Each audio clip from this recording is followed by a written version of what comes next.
And Joe Gale is running for governor, and I certainly respected the fights that he went to in the Montgomery County swamp that it is. It's the third largest county in the state, and one of the wealthiest counties in the state, and he's fought the battle. I've watched him on the live streams, and he's here today, so welcome, Joe Gale.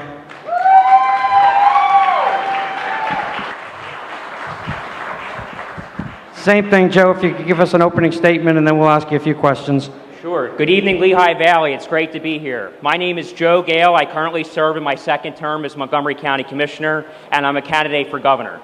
And what drove me to run for County Commissioner back in 2015 was the Montgomery County Republican Committee endorsed a board member of Planned Parenthood, the Republican Party.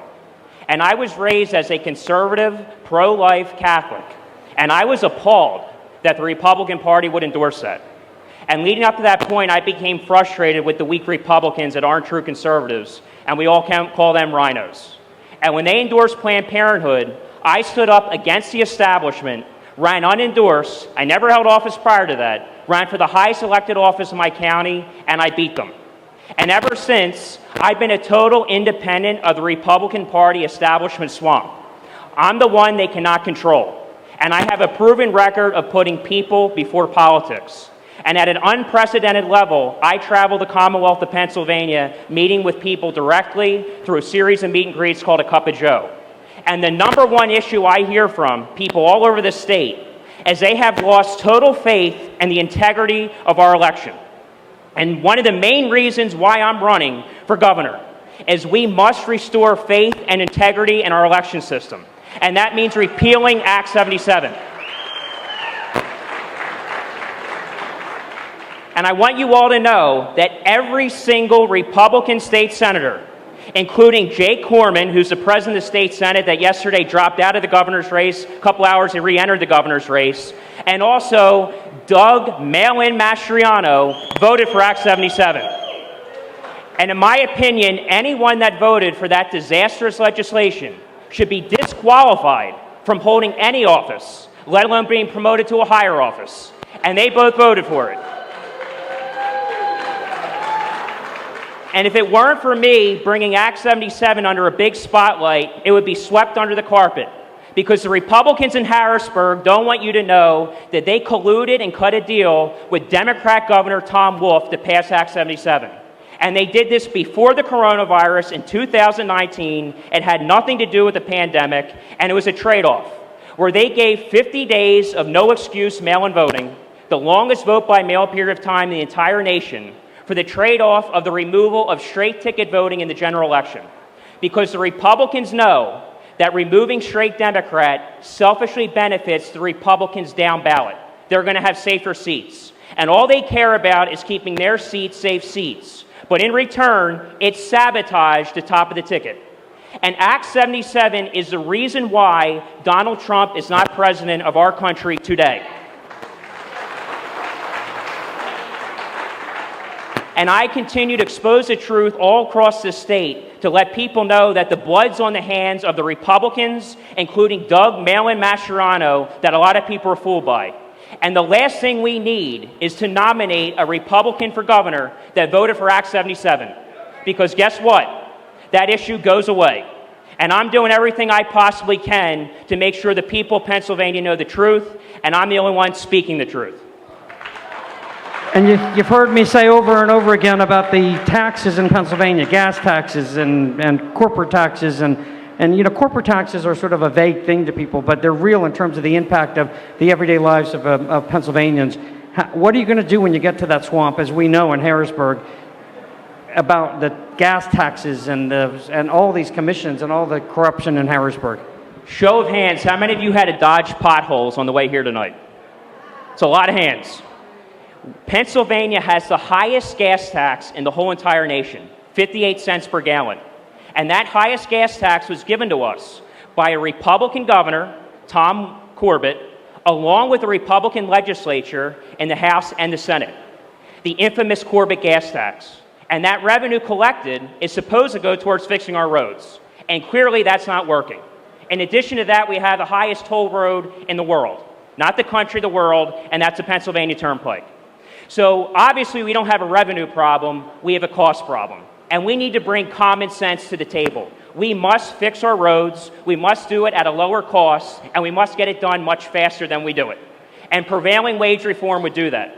And simply put, the politicians in Harrisburg would not pave their driveway at home the same way they pave a public road, because it's not their money, it's our money.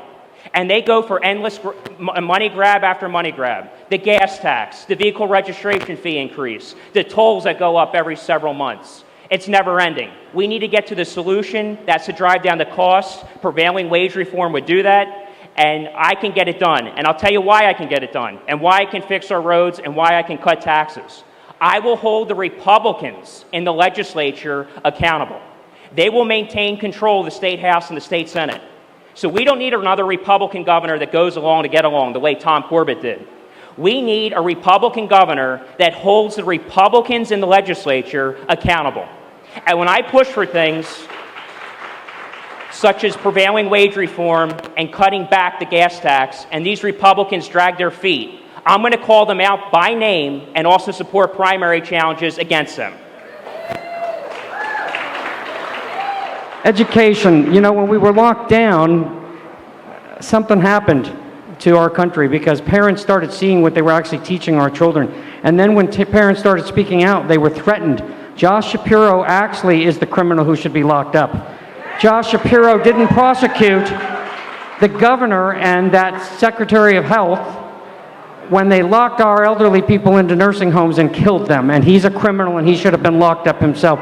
He failed to investigate and prosecute all of those things, and what's worse is threatened, like our Attorney General did, to arrest people who would go to school board meetings. It's a mess in Harrisburg with the education, and part of it's the taxes. How do we fund the schools? And these property taxes that are actually destroying people. How are you going to deal with the property tax issue and also the school issue out of Harrisburg? Education is a twofold problem. We need school choice, where we restore the power back to the parents. Because I've seen so many parents attend local school board meetings the last 2 years, and they have no teeth. It's like talking to a wall. They can't get anywhere. But once you put the dollars into the hands of the parents, and they control where the dollars follow their child to a school of their choice, whether it's private, parochial, home school, cyber school, charter school, we will never be able to hold the public schools accountable. And obviously the hot item of the day is critical race theory and all this extreme doctrination, transgender bathrooms, radical liberalism rammed down our throats, wokeism, cancel culture, because no one champions the right. And the time to get school choice done was when we had Tom Corbett, along with the Republican House and Senate, and they let us down. And as your next governor, again, I will hold the Republicans and the legislature to get school choice done. And when they drag their feet because they're too worried about missing out on their donations from the PSEA, the teachers union, I'm going to call them out by name and support primary challenges against them. So the same question about how to win in November. We know that Josh Shapiro, in spite of his shortcomings, you know, he became Attorney General having never tried a case, and now he's our Attorney General. And the bad side of you winning, or any Republican winning, is he'll remain Attorney General. But how are you going to beat this guy with the scum and the money that's coming into this state to support him?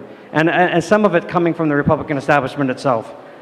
I am the only candidate seeking governor that has the ability to defeat Josh Shapiro in the general election. I have the geographic advantage of coming from his home turf. We were both Montgomery County commissioners together, and I drove Shapiro absolutely crazy on that Board of Commissions. I call him Shady Shapiro.